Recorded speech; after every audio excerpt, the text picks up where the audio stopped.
আচ্ছা দেখ, ওদেরও মেয়ে সন্তান জন্ম হয়েছে এবং আমাদেরও মেয়ে সন্তান জন্ম হয়েছে, কিন্তু ওর ফ্যামিলি অনেক বড় লোক। একটা কাজ করি, আমাদের বাচ্চাটা রাইখা ওদের বাচ্চাটা নিয়ে চলে আসি, তারপর আমার মেয়ে বড় লোকের ঘরে মহারানীর মতো বড় হইতে যাবে।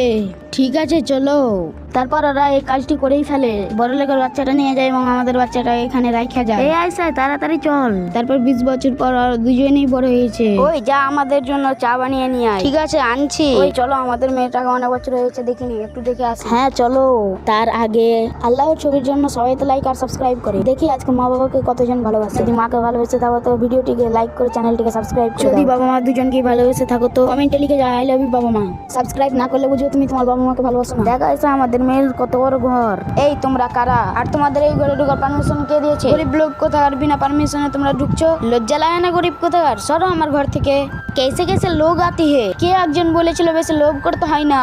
চলো তাড়াতাড়ি আমাদের ঘর থেকে বের হয়ে যাও, আর আজ থেকে কখনো আসবে না গরিব কোথাকার।